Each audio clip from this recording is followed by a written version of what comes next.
Arrival of the simp in battle through the heavens. अध्याय 21। ये सुनकर वू लैंग की तलवार जैसी भौहें थोड़ी ऊपर उठ गईं और उसने कहा, ये युवती वाकई बहुत खूबसूरत है, लेकिन हमारी रोंगर से कहीं कमतर है।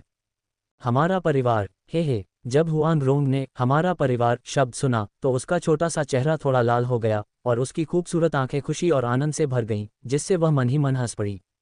डिंग। हुआन रोंग खिलाड़ी की चापलूसी से मन ही मन खुश हो गया और उसने 2 सिम गेम के सिक्के गिरा दिए। वू लैंग ने अपने कान में सूचना की आवाज़ सुनी। उसके होंठों के कोने पर एक हल्की सी मुस्कान तैर रही थी। उसे मानना पड़ा कि कुछ हद तक इस तरह की सूचना की आवाज़ अप्रत्यक्ष रूप से अनुकूलता में वृद्धि का भी संकेत देती है, और अगर इसका सही इस्तेमाल किया जाए तो यह वाकई लड़कियों को लुभाने का एक धारदार हथियार है। लाल कपड़ों वाली युवती ने उस हटे कट्टे आदमी को हराने के बाद अपने बिखरे बालों को ठीक किया, भावशून्य होकर पास की एक कुर्सी पर चली गई और बैठ गई, फिर अपने बगल में बैठे जुरीदार अधेड़ आदमी से कुछ फुसफुसाए। अधेड़ आदमी ने सिर हिलाया, खड़ा हुआ और भीड़ की ओर हाथ बढ़ाते हुए बोला, मेरा उपनाम म्यू है और मेरा असली नाम ये है। मैं शानडोंग से हूँ। आज मैं इस प्रतिष्ठित जगह से गुजरा। मैं न तो प्रसिद्धि चाहता हूँ और न ही लाभ, सिर्फ इसलिए कि मेरी छोटी बेटी वयस्क हो गई है, लेकिन अभी तक उसका कोई पति नहीं मिला है, इसीलिए मैंने आज शादी के लिए साहपूर्वक यह मार्शल आर्ट प्रतियोगिता आयोजित की है।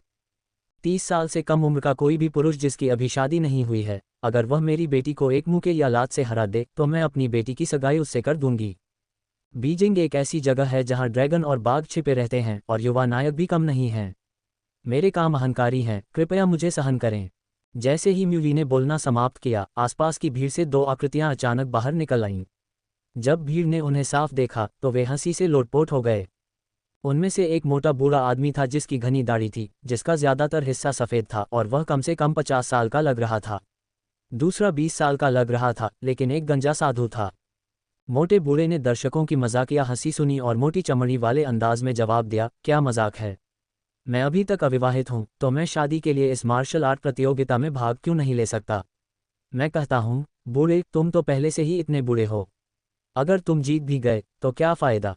क्या तुम इस खूबसूरत युवती को जीते जी विधवा बना दोगे।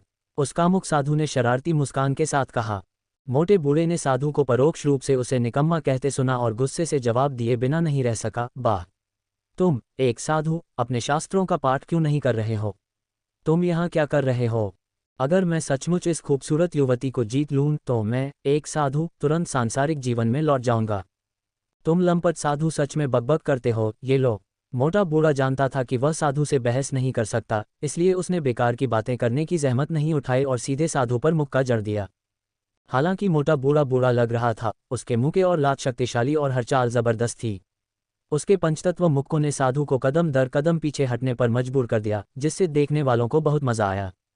ये दोनों लोग वाकई बेशर्म हैं, एक साधु और एक बदबूदार बूढ़ा शादी के लिए मार्शल आर्ट प्रतियोगिता में भाग लेने की हिम्मत कैसे कर रहे हैं।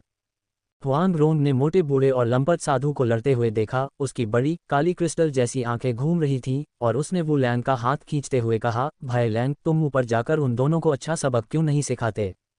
वू लैंग ने सुना हुआंग रोंग के शब्द सुनकर थोड़ा झुंझलाकर उसके माथे पर थपथपाते हुए बोला, मूर्ख लड़की, क्या तुम्हें डर नहीं है कि मैं शादी के लिए मार्शल आर्ट प्रतियोगिता जीत जाऊंगा और उस लाल वस्त्र वाली युवती से शादी कर लूंगा। हुआंग रोंग हंसा, रोंगर बस यही चाहता है कि तुम उन 2 बेशर्मों को सबक सिखाओ, शादी के लिए मार्शल आर्ट प्रतियोगिता में हिस्सा लेने के लिए नहीं। जब तक तुम उस लाल वस्त्र वाली युवती से नहीं लड़ोगी, क्या सब ठीक नहीं रहेगा। वू लांग ने कहा, ठीक है, चूंकि रोंगर उन दोनों को सबक सिखाना चाहता है तो मैं बेमन से ही सही, आगे तो बढ़ूंगा। जब वू लांग और हुआंग रोंग बातें कर रहे थे तब तक अखाड़े में मोटा बूढ़ा और कामुक साधु पहले ही गंभीर हो चुके थे। दोनों ने अपने हथियार निकाल लिए थे, ऐसा लग रहा था जैसे वे एक दूसरे को मार डालने तक नहीं रुकेंगे। फुस, धमाके। जैसे ही म्यूही आगे बढ़कर मोटे बूढ़े और कामुक साधु को अलग करने ही वाला था, अचानक उनके बीच एक सफ़ेद आकृति प्रकट हुई। उसके हाथ में सफ़ेद जेड का तहदार पंखा हवा की तरह तेज पीछे की ओर झटका मारा और मोटे बूढ़े और कामुक साधु की आकृतियां तुरंत पीछे की ओर उड़ गईं। वू लैंग ने मोटे बूढ़े और कामुक साधु को यूं ही उड़ा दिया, फिर उसने सफ़ेद जेड के तहदार पंखे से धीरे से खुद को पंखा झलते हुए प्रभुत्व दिखाते हुए कहा, अब भागो। हिस। मोटे बूढ़े और कामुक साधु ने अपने सूजे हुए बन जैसे गालों को छुआ, साथ ही हाँफते हुए, मुंह बनाते हुए और भागते हुए भीड़ में घुस गए। युवा गुरु, आपकी सहायता के लिए धन्यवाद। वू लैंग के कपड़े देखकर म्यूही समझ गया कि उसके सामने खड़ा ये युवा गुरु या तो अमीर होगा या कुलीन, इसलिए उसने केवल धन्यवाद दिया और विवाह के लिए मार्शल आर्ट प्रतियोगिता का जिक्र नहीं किया। क्योंकि म्यूयी की नज़र में वुलैंग जैसे कुलीन युवा स्वामी के परिवार में या तो कोई उच्च अधिकारी होता था या उसके पास अपार धन संपत्ति होती थी। इतने प्रतिष्ठित परिवार का युवा स्वामी किसी जियांगू के आम आदमी की बेटी से शादी तो बिल्कुल नहीं करेगा, ज्यादा से ज्यादा वह उसे अपनी उपपत्नी के रूप में रखेगा। म्यूयी ने हमेशा म्यून्यासी को अपनी बेटी की तरह माना था और वह म्यून्यासी को किसी और की उपपत्नी बनने की इजाज़त बिल्कुल नहीं देगा। ये जानना ज़रूरी है कि उस ज़माने में उपपत्नी का दर्जा बहुत कम था, कुछ नौकरानियों से थोड़ा ही ऊंचा। दरअसल अगर घर का मुखिया अच्छे मूड में होता तो वह सीधे सीधे दूसरे दोस्तों को भी अपनी उपपत्नी दे सकता था ताकि वे साथ मिलकर उसका आनंद ले सकें। आप बहुत दयालु हैं चाचा। मैं वुलैंग हूँ, मैं उन दोनों की बेशर्म हरकतें बर्दाश्त नहीं कर सकता। वुलैंग ने म्यूयी की ओर हाथ बढ़ाते हुए जवाब दिया। डिंग डिंग डिंग, अचानक घंटियों की एक श्रृंखला बज उठी और एक युवा गुरु जो ब्रोकेड के वस्त्र पहने हुए एक सुंदर घोड़े पर सवार था, दर्जनों बलिष्ठ सेवकों के साथ भीड़ को चीरता हुआ विवाह के लिए मार्शल आर्ट प्रतियोगिता के मैदान में पहुंच गया। ब्रोकेड के वस्त्र पहने युवा गुरु ने विवाह के लिए मार्शल आर्ट प्रतियोगिता के 4 बड़े अक्षरों से कढ़ाई किए हुए ब्रोकेड के बैनर पर नजर डाली, फिर लाल वस्त्र पहने म्यून्यासी की ओर देखा और फिर वुलैंग और म्यूयी की ओर हाथ बढ़ाकर कहा, क्या मैं जान सकता हूं कि विवाह के लिए यह मार्शल आर्ट प्रतियोगिता कैसे आयोजित की जाती है? ब्रोकेड के वस्त्र पहने युवा गुरु की पोशाक और उनके साथ आए दर्जनों सेवकों को देखकर म्यूयी ने तुरंत इस ब्रोकेड के वस्त्र पहने युवा गुरु को विवाह के लिए मार्शल आर्ट प्रतियोगिता में भाग लेने देने का विचार त्याग दिया। एक चापलूसी भरी मुस्कान के साथ उसने उत्तर दिया, युवा गुरु, बर्फ पड़ने वाली है और हम सामान समेटकर जाने की तैयारी कर रहे हैं। कृपया युवा गुरु वापस जाएं। ब्रोकेड के वस्त्र पहने युवा गुरु ने यह सुना और नाराजगी से कहा, ऐसा कैसे हो सकता है? चूंकि तुम्हारा ब्रोकेड का झंडा अभी तक नहीं उतारा गया है, इसका मतलब है कि विवाह के लिए मार्शल आर्ट प्रतियोगिता अभी खत्म नहीं हुई है। अगर तुम इस युवा गुरु को आज प्रतिस्पर्धा करने नहीं दोगे तो तुम में से कोई भी नहीं जाएगा। वुलैंग आगे बढ़ा और बोला, ये युवा गुरु इतना आक्रामक क्यों है? अगर तुम सच में मार्शल आर्ट में प्रतिस्पर्धा करना चाहते हो तो पहले मुझसे प्रतिस्पर्धा क्यों नहीं करते? मुझे हराने के बाद इस युवती से प्रतिस्पर्धा करने में अभी देर नहीं हुई है। हालांकि वुलैंग इस यंग मास्टर को ब्रोकेड के वस्त्रों में पहली बार देख रहा था, लेकिन कथानक के विकास को देखते हुए वह अपने सामने मौजूद यंग मास्टर की पहचान का अंदाजा लगा सकता था। वह म्यूयी का जैविक पुत्र यान कांग होना चाहिए। अगर यान कांग मूल कहानी की तरह जीवनसाथी के लिए मार्शल आर्ट प्रतियोगिता में भाग लेता तो म्यून्यासी शायद फिर से उस पर मोहित हो जाती। हालांकि जिनके एक नाबालिग राजकुमार के रूप में यान कांग की वर्तमान स्थिति को देखते हुए वह निश्चित रूप से म्यून्यासी से शादी करने को तैयार नहीं होता। इससे स्वाभाविक रूप से एक और त्रासदी होती, इसलिए वुलैंग ने हस्तक्षेप करने और इस परिणाम को बदलने की तैयारी की। ठीक है, तो मैं पहले तुम्हें हरा दूंगा और फिर इस युवती के साथ जीवनसाथी के लिए मार्शल आर्ट प्रतियोगिता करूंगा। यान कांग ने व्यंग्य किया, अपनी आस्तीन ऊपर उठाए और उसकी दाहिनी आस्तीन तुरंत लोहे के पंखे जैसी हो गई और हवा में चीरती हुई एक चुभती हुई आवाज के साथ वुलैंग की छाती की ओर बढ़ी। फुसफुसाओ। वुलैंग अचानक पीछे की ओर झुक गया और यान कांग के हमले से आसानी से बच गया। फिर उसने अपने पैरों से तेजी से एक अर्धवृत्त बनाया और उसका शरीर एक घूमते हुए लट्टू की तरह तुरंत यान कांग के पीछे प्रकट हो गया। उसके हाथ में पकड़ा सफेद जैड का तहदार पंखा आंधी की गति से उसके सिर के पिछले हिस्से पर आ गिरा। धमाका। सिर के पिछले हिस्से पर जोरदार वार लगने से यान कांग को लगा कि उसकी आंखें धुंधली हो गई हैं, उसकी आंखें पीछे की ओर मुड़ गई हैं और वह सीधा जमीन पर गिर पड़ा। युवा स्वामी। ये देखकर राजकुमार झाओ के निवास के सेवकों के हाव भाव तुरंत बदल गए। एक एक करके उन्होंने अपने हथियार निकाले और वुलैंग को घेर लिया। फुस फुस फुस। उन खतरनाक मजबूत सेवकों का सामना करते हुए वुलैंग की आंखों में तिरस्कार की एक झलक दिखाई दी। उसने अचानक अपने पैरों से धक्का दिया और उनकी ओर दौड़ते हुए उसके मन में कई प्रतिबिंब उभर आए। हालांकि इन बलवान सेवकों ने उसे कसकर घेर रखा था, वुलैंग एक फिसलन भरे दलदल की तरह भीड़ में बेखौफ दौड़ रहा था। वह जहां भी जाता कई बलवान सेवक जमीन पर गिरकर बेहोश हो जाते। एक पल के लिए पूरा इलाका वुलैंग की प्रतिमूर्तियों से भर गया। जब तक वुलैंग की आकृति रुकी, राजकुमार झाओ के निवास के सभी सेवक बेहोश हो चुके थे। वुलैंग ने जमीन पर गिरे हुए लोगों पर नजर डाली, हाथ में तय करने वाला पंखा लहराया और कहा, रोंगर चलो। हुआंग रोंग तेजी से वुलैंग के पास गई, उसकी बाहों में अपनी बाहें डाल ली और खुशी से बोली, भाई लैंग तुम कमाल हो। म्यूयी ने वुलैंग और हुआंग रोंग की पीछे हटती हुई आकृतियों को देखा, उसकी आंखों में कृतज्ञता की झलक थी। उसने जल्दी से अपना सामान पैक किया और म्यून्यासी को लेकर भागने लगा। हालांकि म्यूयी को यह नहीं पता था कि यान कांग जिनका एक छोटा राजकुमार था, फिर भी वह जानता था कि यान कांग निश्चित रूप से धनी और शक्तिशाली था। अब जबकि वुलैंग ने उन सभी से निपट लिया था, अगर वह और उसकी बेटी वहां से नहीं गए तो उन्हें बलि का बकरा बनाया जा सकता था। जैसे जैसे रात धीरे धीरे गहराती गई, वुलांग और हुआंगरोंग चुपचाप राजकुमार झाओ के निवास के पिछले आंगन में चढ़ गए। फिर किसी की नज़र पड़े बिना उन्होंने एक नौकर को पकड़ लिया और उससे लियांग जिवेंग के दवाखाने का पता बताने के लिए मजबूर किया। लियांग जिवेंग के बारे में वुलांग की समझ के आधार पर उसने उस औषधीय सांप को 20 वर्षों तक बड़ी सावधानी से पाला था और उसे बहुत संजोकर रखा था, इसलिए वह उसे अपने दवाखाने में जरूर छिपाएगा। धप धप धप। औषधि सांप की रखवाली कर रहे कमरे में बैठे औषधि लड़के ने अचानक एक हल्की दस्तक की आवाज़ सुनी। अवचेतन रूप से उसने दरवाज़ा खोला और पूछा, क्या वह गुरु हैं?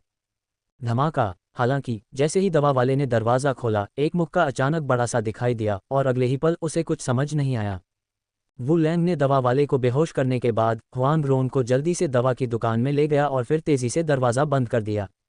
हुआंगरोंग ने पास में रखी जिनसिंग और लिंगजी लिखी दवा की अलमारी खोली, फिर मुस्कुराते हुए वू लैंग की ओर मुड़ा और कहा, भाई लैंग, इस जिनसिंग अमर बूढ़े राक्षस ने काफ़ी मूल्यवान औषधीय सामग्री इकट्ठी की है।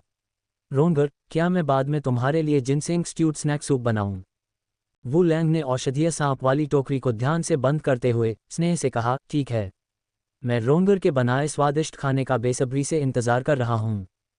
चूंकि वू लैंग और हुआंगरोंग दोनों के पास उत्कृष्ट प्रकाश शरीर मार्शल आर्ट थे, इसलिए उन्होंने औषधीय सामग्री और औषधीय सांप चुराने के बाद किसी और को चिंतित नहीं किया और वे आसानी से राजकुमार झाओ के निवास से चले गए। उसी समय राजकुमार झाओ के निवास की निजी जेल में गो जिंग की मूवी और मुन्यासी से मुलाकात हुई। इसके अलावा गो जिंग का नाम सुनते ही मूवी ने उसे तुरंत गो शियातियान के बेटे के रूप में पहचान लिया और उसे उस वर्ष न्यू गांव की घटना की पूरी कहानी सुनाई। मूल कथानक में झांगजियाकौ में हुआंगरोंग से मिलने के बाद गो जिंग गलती से पीली नदी के 4 शैतानों और हो तोंगहाई द्वारा बंदी बना लिया गया था और हुआंगरोंग के हस्तक्षेप के कारण ही वह सफलतापूर्वक बच निकला। हालांकि चूंकि वू लैंग ने पहले ही हस्तक्षेप कर दिया था, इसलिए गो जिंग और हुआंगरोंग की मुलाकात मूल कथानक की तरह नहीं हुई। परिणामस्वरूप गो जिंग को पीली नदी के 4 शैतानों ने बंदी बना लिया और राजकुमार झाओ के निवास में कैद कर लिया। बेशक पीली नदी के 4 शैतानों का असली निशाना गो जिंग नहीं था। आखिरकार इस समय गो जिंग एक नौसिखिया कमज़ोर आदमी था, इतने बड़े हंगामे के लायक नहीं। उनका असली मकसद गो जिंग के 6 गुरुओं को अपने जाल में फंसाना था। मूयी और मुन्यासी के पकड़े जाने का कारण मुख्यतः जीवनसाथी के लिए हुई मार्शल आर्ट प्रतियोगिता थी।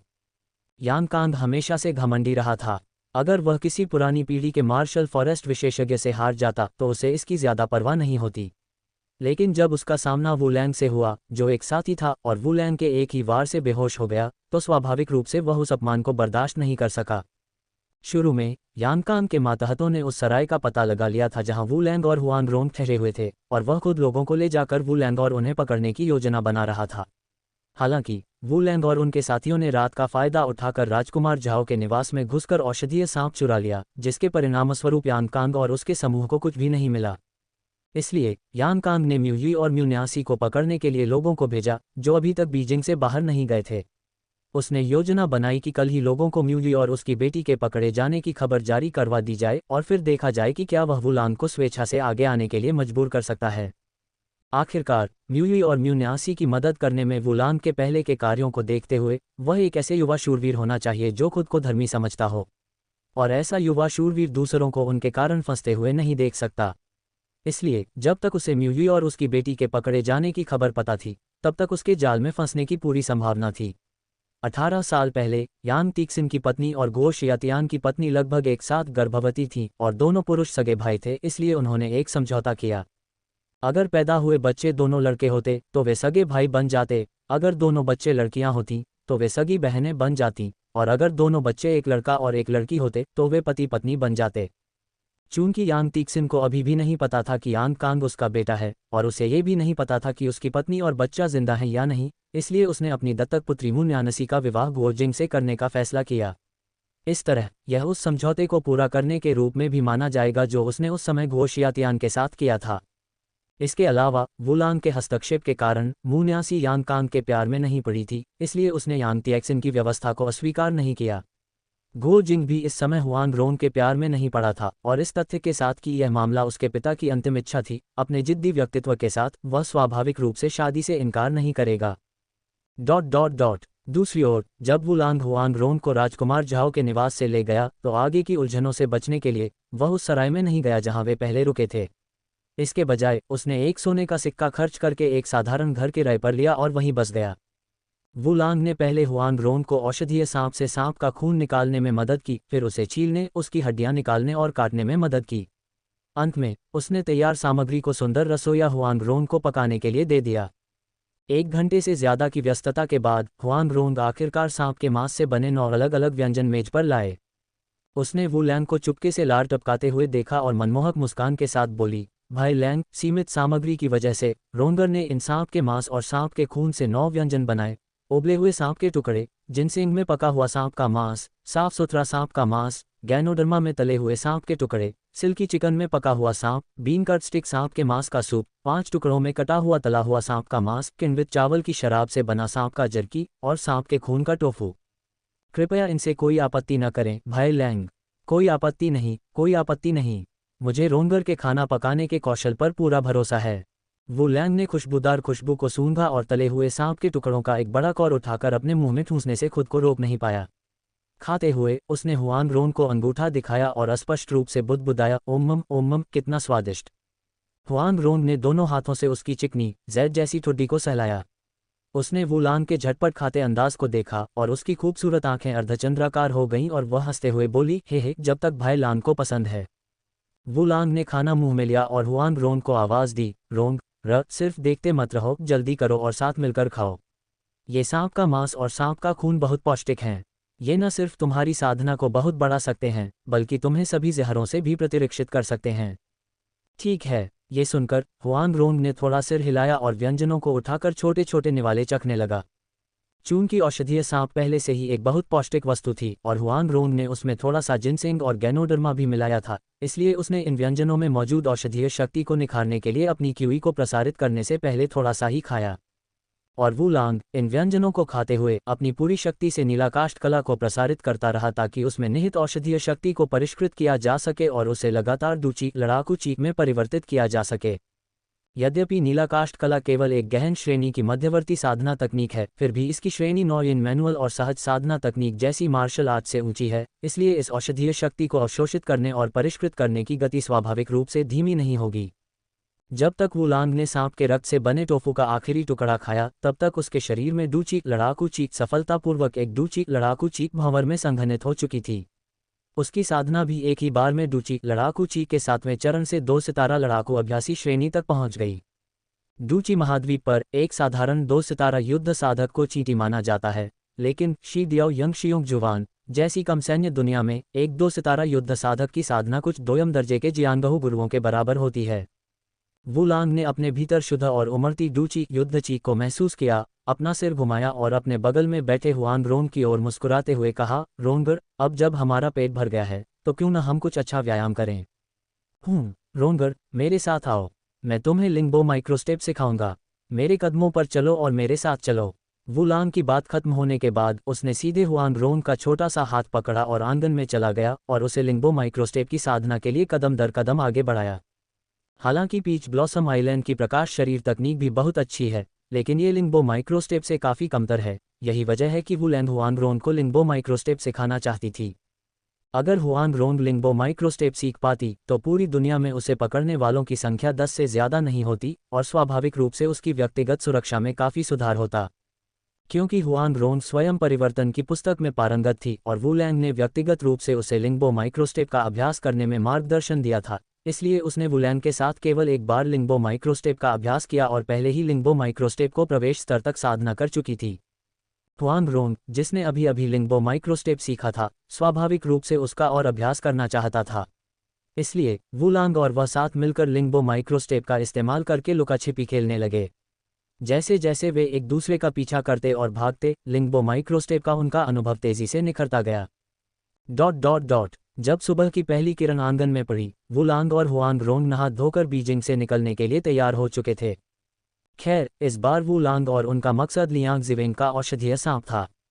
चूंकि औषधीय सांप को वे पहले ही खा चुके थे, इसलिए स्वाभाविक रूप से अब वहां और रुकने की कोई ज़रूरत नहीं थी। जैसे ही वे शहर के द्वार पर पहुंचे, हुआंग रोंग ने अचानक शहर की दीवार पर लगे चित्र की ओर इशारा किया और फुसफुसाया, भाई लैंग, उस चित्र में दिख रहा व्यक्ति आप ही लग रहे हैं, है ना? वुलांग ने उस दिशा में देखा जिस ओर हुआंग रोंग इशारा कर रहा था, और सचमुच शहर की दीवार पर एक चित्र लगा हुआ था, लेकिन उस चित्र में उसका रूप उसके चित्र से बहुत अलग था। बस इतनी ही समानता होनी चाहिए कि चित्र में दिख रहे व्यक्ति के बाल भी छोटे थे। भाई लैंग, क्यों ना हम जाकर देखें कि वहाँ क्या लिखा है। हुआंग रोंग ने चित्र के नीचे कुछ छोटे छोटे शब्द लिखे देखे और उसकी उत्सुकता तुरंत भड़क उठी। उसने झट से वू लैंग का बड़ा हाथ खींचा और हल्के कदमों से वहां पहुंची। जब वू लैंग और वे चित्र के पास पहुंचे तो उन्हें पता चला कि चित्र के नीचे लिखे शब्द वांटेड नोटिस नहीं बल्कि एक चुनौती जैसा पत्र थे। चुनौती पत्र का सामान्य अर्थ ये था कि पिछली विवाह मार्शल आर्ट प्रतियोगिता के दौरान वू लैंग ने वान्यान कांग को हराने के लिए एक गुप्त हमला किया था। इसलिए वान्यान कांग ने विवाह मार्शल आर्ट प्रतियोगिता के स्थान पर एक विशेष घेरा बनाया और उसे वान्यान कांग के साथ फिर से प्रतिस्पर्धा करने के लिए आमंत्रित किया। इसके अलावा वान्यान कांग ने पिता और पुत्री मूवी और मू न्यान्सी को भी गवाह बनने के लिए आमंत्रित किया। ये वान्यान कांग बहुत बेशर्म है ना। भाई लैंग ने तो उसे साफ साफ हरा दिया। उसने कब छिपकर हमला किया, और उसने तो उन बाप बेटी को बंधक बना लिया था, फिर भी इतनी बड़ी बड़ी बातें कर रहा है। सच में बेशर्म है। हुआंग रोंग ने चुनौती पत्र पढ़कर सुनाने के बाद अपने मोती जैसे दांतों को भींचा और गुस्से से चिल्लाए। वू लैंग ने हुआंग रोंग के खूबसूरत बालों पर हाथ फेरा और कहा, अच्छा रोंग, हमें ऐसे नीच इंसान पर गुस्सा करने की कोई ज़रूरत नहीं है। खैर, चूंकि उसने चुनौती पत्र पहले ही जारी कर दिया है तो हम यूं ही नहीं जा सकते, है ना। कम से कम उसे एक बड़ा तोहफा तो भेजना ही चाहिए, है ना।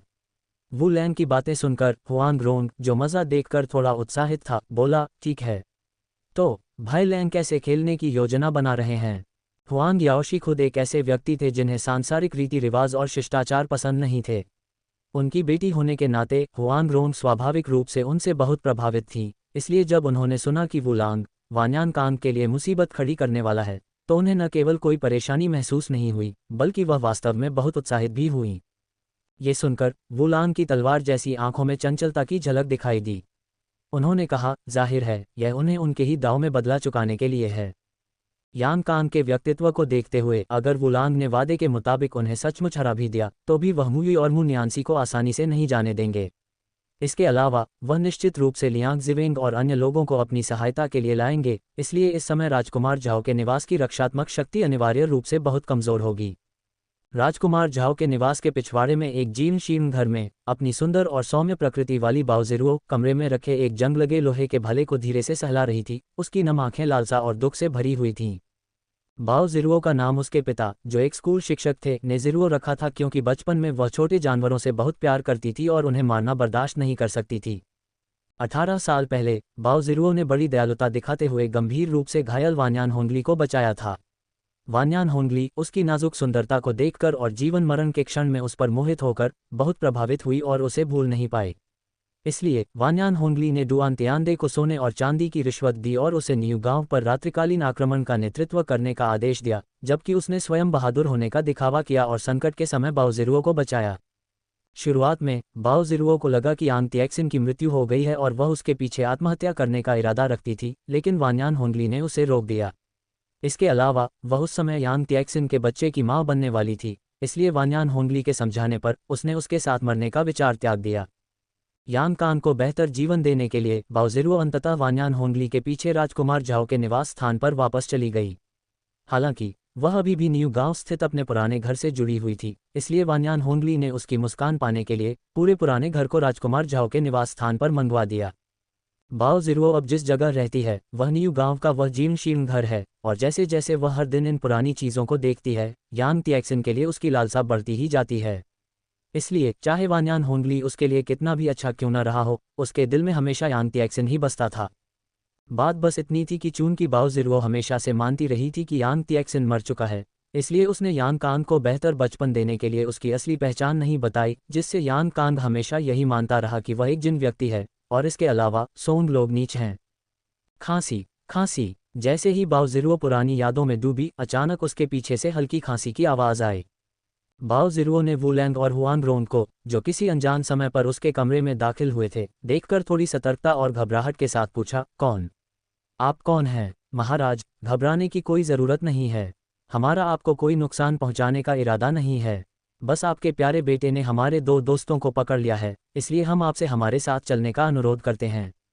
हुआंग रोंग ने एक मासूम मुस्कान दी, फिर बाओजिरुओ के सोए हुए एक्यूपॉइंट पर सीधे टैप किया, जिससे वह बेहोश हो गई। वुलांग ने हाथ बढ़ाकर बाओ ज़िरुओ के सिर से एक सुनहरा हेयरपिन लिया, फिर हुआन रोंग की ओर मुड़कर कहा, रोंगर, तुम राजकुमारी को शहर के बाहर शानशेन मंदिर, पर्वत देवता मंदिर ले जाओ और मेरा इंतजार करो। मैं म्यू पिता और बेटी को बचाने जाऊंगा। भाई लांग, तो कृपया सावधान रहना। ये सुनकर वुलांग ने बड़े अधिकार से कहा, रोंगर, चिंता मत करो। अगर मैं जाना चाहता हूं तो अगर वांग चोंगयांग भी होश में आ जाए तो वह मुझे पकड़ नहीं पाएगा। हो तोंगहाई, जिसके माथे पर 3 मांसल गांठें थीं, ने आकाश की ओर देखा और खुद को वानयान कांग की ओर झुकते हुए कहा, युवा राजकुमार, अब लगभग दोपहर हो गई है और वह युवा गुरु वुलांग अभी तक नहीं आया है। मुझे लगता है कि वह आने की हिम्मत ही नहीं कर रहा है ना? किसने कहा कि इस युवा गुरु की आने की हिम्मत नहीं है? हो तोंगहाई के बोलते ही अचानक एक स्पष्ट चीख सुनाई दी। अगले ही पल पास की छत से एक सफ़ेद आकृति अचानक उड़ी और विलो के पत्ते की तरह चुपचाप अखाड़े पर उतर आई। तुम सचमुच आ गए। वन्यान कांग वुलांग को आते देखकर अपनी आंखों से एक तेज निगाहें निकाले बिना नहीं रह सका। वुलांग ने मुयी और मुन्यांसी की ओर देखा, जिनके एक्यूपॉइंट सील कर दिए गए थे, और अपने हाथ में रखे पंखे को हिलाते हुए कहा, युवा राजकुमार, मैं वादे के मुताबिक आ गया हूँ। क्या आपको अंकल मू और मिस मू को अब रिहा नहीं करना चाहिए?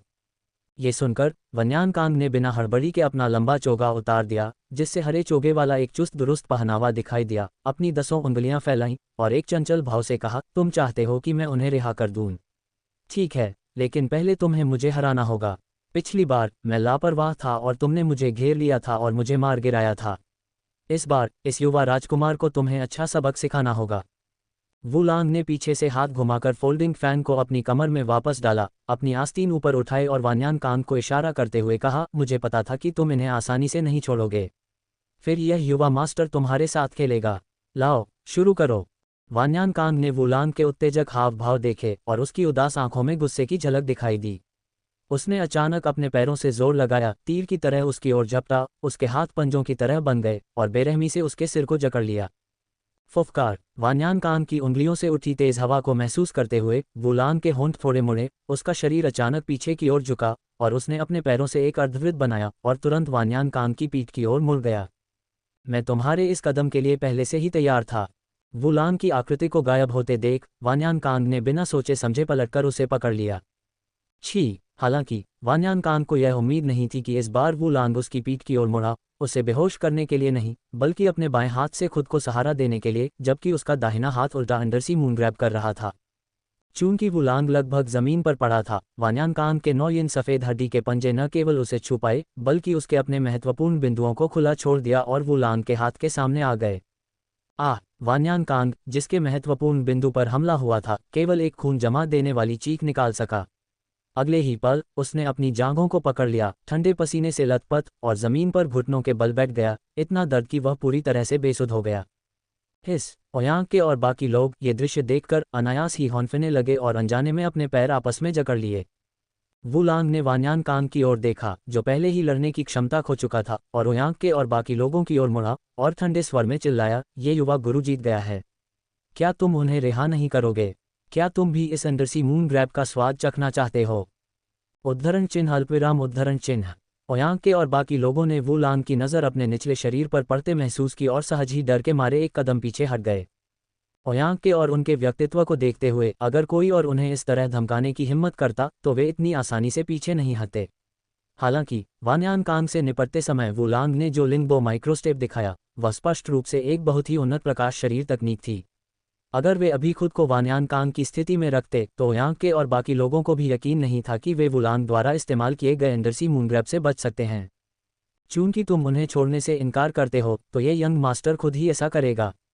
वुलांग ने ये देखकर कि ओयांग के और बाकी लोग चुप रहे, अपने चेहरे पर एक शैतानी मुस्कान बिखेरी और उनकी ओर दौड़ पड़ा और उनके पीछे पीछे छवियां छोड़ गया। Undersea moon grab, undersea moon grab, undersea moon grab. धमाका, धमाका, धमाका। 5 प्रतिबिंब बिजली की तरह हो तोंगहाई, शा तोंगटियन, लियांग जिविंग, लिंगजी शांग्रेन और पेंग लियानहू के सामने से गुजरे। अगले ही पल हो तोंगहाई और बाकी सभी ने अपनी जांघें पकड़ लीं और जमीन पर घुटनों के बल बैठ गए। पांचों गुरुओं की युद्ध शक्ति को तुरंत पंगु बनाने के बाद वुलैंग ने ओयांग के की ओर मुड़कर, जिसके रोंगटे खड़े हो गए थे, उसे एक सौम्य मुस्कान देते हुए कहा, युवा गुरु ओयांग, अब आपकी बारी है। तुम खिलवाड़ मत करो, मेरे चाचा ओयांग फैंग हैं। ओयांग के वुलांग की चंचल निगाहों से इतना घबरा गया कि वह ठीक से बोल भी नहीं पा रहा था। ओयांग के अपने दिल में किसी से इतना डरता कभी नहीं था। हांग चीगोंग जैसे सर्वोच्च गुरु से सामना होने पर भी वह इतना नहीं डरता जितना अब डर रहा था। आखिरकार अगर ओयांग के का सामना हांग चीगोंग से होता तो हांग चीगोंग ओयांग फैंग के चेहरे के लिए उसकी जान नहीं लेता। लेकिन अगर उसे वुलांग से अंडरसी मून ग्रैब का झटका लग जाता तो भले ही वह हिजड़ा न बनता, उसे शायद बहुत गहरा सदमा पहुंच जाता। क्या तुम्हें लगता है कि मैं ओयांग फैंग से डरता हूँ? ओयांग के की बातें सुनकर वुलांग ने उपहास किया, अचानक अपने पैरों से जोर लगाया और तेजी से बदलते चेहरे वाले ओयांग के की ओर झपटा, जिससे उसके पीछे पीछे कई छवियां बन गईं। ये देखकर ओयांग के की खोपड़ी में झुंझुनी हुई और वह जल्दी से चिल्लाया, जल्दी करो, उसे रोको। छी छी छी। ओयांग के पास खड़ी 4 सफ़ेद वस्त्रधारी दासियों ने यह सुना तो उन्होंने एक साथ अपनी लंबी तलवारें निकाली और उन्हें 4 अलग अलग दिशाओं से वुलांग पर फेंक दिया। डबल ड्रैगन प्ले पल। 4 महिलाओं के हमलों से बचने के लिए वुलांग का शरीर लड़खड़ाया, उसके हाथ पंजों में बदल गए और बिजली की तरह तेजी से उसने चारों महिलाओं की चोटियों को पकड़ लिया। आह आह आह। जन जिन 4 महिलाओं के महत्वपूर्ण अंग पकड़े गए थे वे अनायास ही दर्द से चीख उठीं।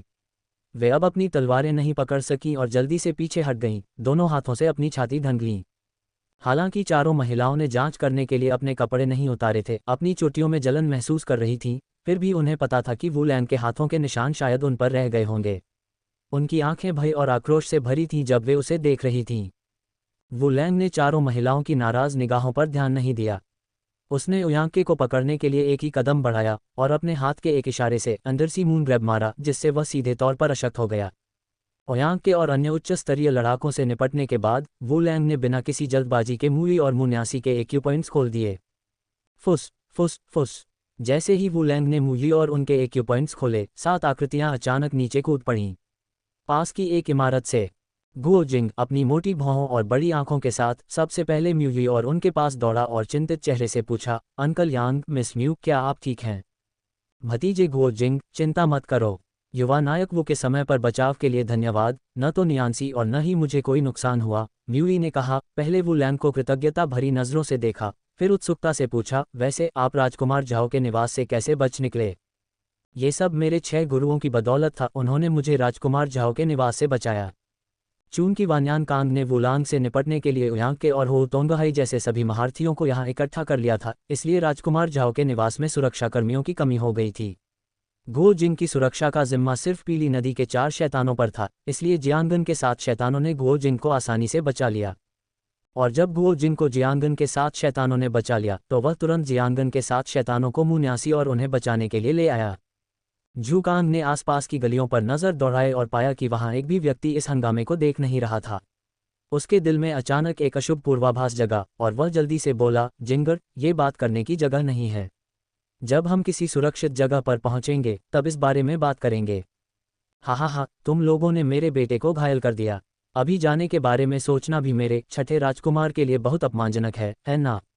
तुम कुछ दिनों के लिए मेरे राजकुमार झाओ के निवास की कालकोठरी में मेहमान क्यों नहीं बन जाते?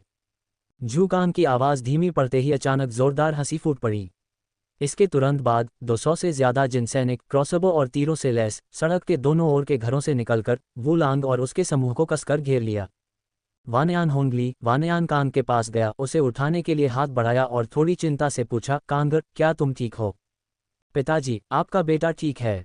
वानयान कांग ने पहले सिर हिलाया, फिर वुलांग की तरफ देखा और जोर से धमकी दी, कमीने, क्या तुम्हें अंडरसी मून ग्रैब का इस्तेमाल करना पसंद नहीं है? बाद में ये युवा राजकुमार तुम पर अंडरसी मून ग्रैब का 100 बार इस्तेमाल करेगा। ये राजकुमार आप सभी को अपने हथियार नीचे रखने और आत्मसमर्पण करने की सलाह देता है, अन्यथा इस राजकुमार के एक ही आदेश से आप शायद सही में बदल जाएंगे। शुरुआत में वान्यान होंगली ने इन पहरेदारों को सिर्फ एहतियात के तौर पर तैनात किया था, उन्हें उम्मीद नहीं थी कि ये वाकई काम आएंगे। केजेनी ने वान्यान होंगली की बातें सुनी और तुरंत गाली देते हुए कहा, बकवास। हम जियांगन के 7 शैतान युद्ध में मर भी जाएं तो भी हम तुम जिन कुत्तों के आगे कभी नहीं झुकेंगे। उस समय जिंगकोंग घटना को कुछ ही दशक बीते थे। जिन लोगों और सोंग लोगों के बीच का मौजूदा रिश्ता भविष्य के जापानियों और चीनियों के बीच के रिश्ते जैसा था। इसलिए जियांगन के 7 शैतान जैसे जियांगू नायक, जो अपनी वीरता के लिए जाने जाते थे, जिन लोगों के आगे कभी नहीं झुकेंगे, चाहे इसके लिए उन्हें अपनी जान ही क्यों न देनी पड़े। तुम सिर्फ जुर्माना भरने के लिए टोस्ट लेने से इनकार करते हो। फायर। रुको। जैसे ही वान्यान होंगली वुलैंग और उसके समूह को मारने के लिए तीर चलाने का आदेश देने ही वाला था कि वुलैंग ने अचानक उसे टोक दिया, बाओजिरुओ का सुनहरा हेयरपिन निकाल लिया और व्यंग्यात्मक लहजे में कहा, क्या छठे राजकुमार चाहते हैं कि इस सुनहरे हेयरपिन के मालिक को हमारे साथ दफनाया जाए? वान्यान होंगली 10 साल से भी ज्यादा समय से बाओजिरुओ के साथ पति पत्नी थे और उन्होंने एक नज़र में ही वुलैंग के हाथ में सुनहरे हेयरपिन को पहचान लिया और उत्साह से चिल्ला उठे, यह जिरुओ का सुनहरा हेयरपिन है। तुमने जिरुओ के साथ क्या किया है? वुलैंग ने अपने चेहरे पर एक मासूम मुस्कान दिखाई लेकिन ठंडे स्वर में कहा, छठे राजकुमार निश्चिंत रहो, राजकुमारी अभी बहुत सुरक्षित जगह पर है। हालांकि शर्त यह है कि हम यहाँ से सुरक्षित निकल सकें, वरना अगर हम समय पर वापस नहीं लौटे तो मेरा अच्छा दोस्त राजकुमारी को सीधे मार डालेगा। क्या तुम इस राजकुमार को धमका रहे हो? वुलांग ने वान्यान होंगली की जानलेवा निगाहों को नज़रअंदाज किया, मजाकिया अंदाज में कंधे उचकाए और कहा, हाँ, मैं तुम्हें धमकी दे रहा हूँ। अगर राजकुमार को लगता है कि हम दोनों की जान राजकुमारी की जान से ज्यादा कीमती है तो तुम उन्हें अभी तीर चलाने का आदेश दे सकते हो। तुम उन्हें छोड़ दो। वान्यान होंगली ने वुलांग के शरारती भाव को देखा, मानो किसी के पास खोने को कुछ न हो, अपनी मुट्ठियां भींच लीं और ठंडे स्वर में कहा, अगर जिरुओ को कोई नुकसान पहुंचा तो मैं चाहे दुनिया के कोने कोने तक ढूंढ लूं, मैं तुम्हें टुकड़े टुकड़े कर दूंगा। राजकुमार निश्चिंत रहो, जब तक हम सुरक्षित लौट सकते हैं राजकुमारी स्वाभाविक रूप से राजकुमार झाओ के निवास पर सुरक्षित लौट आएगी। वुलांग ने अपनी बात पूरी की और तुरंत मुन्यासी और बाकी लोगों को शहर के बाहर ले गया और राजकुमार झाओ के निवास के पहरेदारों ने वान्यान होंगली की बातें सुनकर स्वाभाविक रूप से वुलैंग और उसके समूह को और रोकने की हिम्मत नहीं की और जल्दी से उनके लिए रास्ता साफ कर दिया। वुलैंग और उसके समूह के जाने के कुछ देर बाद ओयांग के, जो कुछ हद तक स्वस्थ हो गया था, ने जल्दी से वान्यान होंगली से कहा, राजकुमार चिंता मत करो, मैंने उस नन्ही सी सुंदरता पर व्हाइट कैमल माउंटेन विला का एक खास पाउडर छिड़क दिया है। बाद में हमें बस इस खास खुशबू का पीछा करना है और हम इन चोरों के छिपने की जगह ढूंढ सकते हैं। ओयांग के की बातें सुनकर वान्यान होंगली की आंखें चमक उठीं और उसने कहा, तो मैं युवा गुरु ओयांग को परेशान करूंगा। अपनी पत्नी को बचा लेने के बाद मैं युवा गुरु ओयांग का भरपूर बदला चुकाऊंगा। भाई लैंग, तुम आखिरकार वापस आ ही गए। रोंगर इतनी परेशान थी कि लगभग मर ही गई। जैसे ही वुलैंग गो जिंग और अन्य लोगों के साथ शहर के बाहर शानशेन मंदिर, पर्वत देवता मंदिर पहुंचा, हुआंग रोंग, जो प्रवेश द्वार पर इंतजार कर रही थी, उसकी बाहों में आ गई और अपने साथ एक सुगंधित हवा लेकर आई। वुलैंग ने अपने बाएं हाथ से हुआंग रोंग की पतली कमर को कसकर पकड़ लिया और अपने दाहिने हाथ से उसके बालों को सहलाते हुए कहा, अच्छा रोंगर, क्या मैं अब वापस नहीं आ गया? ब्रोकेड के वस्त्र पहने बाओजिरुओ धीरे धीरे मंदिर से बाहर निकली और धीमी आवाज में बोली, मिस हुआंग, चूंकि आपके दोस्त सकुशल लौट आए हैं तो क्या मैं भी अब राजकुमार के निवास पर लौट सकती हूँ? जब मैं वापस जाऊंगी तो कांग एर को जरूर एक अच्छा सबक सिखाऊंगी। मैं उसे फिर कभी आपके लिए मुश्किलें खड़ी नहीं करने दूंगी। हालांकि बाओजिरुओ अब वान्यान होंगली की पत्नी थी, लेकिन मूल रूप से वह एक सोन परिवार की सदस्य थी और उनका स्वभाव बहुत दयालु था। इसलिए जब उन्हें हुआंग रोंग से पूरी कहानी पता चली तो न केवल उन्होंने वुलैंग और अन्य लोगों द्वारा उनका अपहरण करने पर कोई नाराजगी नहीं जताई, बल्कि उन्होंने वापस जाकर यान कांग को फटकार लगाने का भी फैसला किया। वू यी ने जब बाओजिरुओ का चेहरा साफ देखा तो वह ऐसे लग रहे थे जैसे उन पर बिजली गिर गई हो और वह चिल्लाए बिना नहीं रह सके, जिरुओ। चूंकि बाओजिरुओ इन वर्षों में राजकुमार झाओ के निवास में वान्यान होंगली की कृपापात्र रही थी और अक्सर विभिन्न सौंदर्यवर्धक टॉनिक का सेवन करती रही थी, इसलिए उसका रूप 18 साल पहले जैसा ही था। हालांकि यान तिएक्सिन इन वर्षों में बाओजिरुओ और यान कांग को ढूंढने के लिए मुई के छद्म नाम से उत्तर और दक्षिण की यात्रा करता रहा था। हालांकि उसकी उम्र अभी 40 भी नहीं हुई थी, फिर भी वह 50 या 60 साल का बूढ़ा लग रहा था। क्या मैं पूछ सकता हूं कि आप कौन हैं? बाओजिरुओ ने यान तिएक्सिन को तुरंत नहीं पहचाना, लेकिन उसे लगा कि यान तिएक्सिन की आवाज़ कुछ जानी पहचानी लग रही है। शीरो, मैं हूँ। ओह हाँ, मेरा रूप अब बहुत बदल गया है, तुम्हारे विपरीत जो अब भी 18 साल पहले जितनी सुंदर हैं। ये स्वाभाविक है कि तुम मुझे नहीं पहचानोगी। यान ताइक्सिन ने आह भरी, अपनी आस्तीन ऊपर की, जिससे उसके बाएं हाथ पर निशान दिखाई दिया, और कहा, लेकिन क्या तुम मेरे इस हाथ पर निशान पहचानने में नाकाम हो सकती हो? जब बाओजिरुओ ने यान ताइक्सिन के हाथ पर निशान देखा तो वह आश्चर्य और खुशी से अभिभूत हो गई। उसे सचमुच लगा कि वह यान ताइक्सिन का भूत देख रही है। उसने यान ताइक्सिन को कसकर गले लगाया और उत्साह से चिल्लाई, तुम भाईटाई हो, मुझे जल्दी से अपने साथ ले चलो। चलो साथ में पाताल लोक चलते हैं। मुझे भूतों से डर नहीं लगता, मैं भूत बनकर तुम्हारे साथ रहने को तैयार हूँ। यान ताइक्सिन ने बाओजिरुओ की ओर देखा, जो उसकी बाहों में बारिश में खिले नाशपाती के फूल की तरह रो रही थी, और धीरे से उसके गाल पर हाथ फेरा। उसकी आवाज़ थोड़ी कांप रही थी जब उसने कहा, जिरुओ, ध्यान से देखो, क्या मैं भूत हूँ? वरिष्ठों, मुझे लगता है कि हमें पहले मंदिर में जाना चाहिए। ये दृश्य देखकर वुलांग जियांगन के साथ शैतानों और अन्य लोगों की ओर मुड़ा, उनका अभिवादन किया और फिर सीधे हुआंग रोन को शानशेन मंदिर पर्वत देवता मंदिर में ले गया।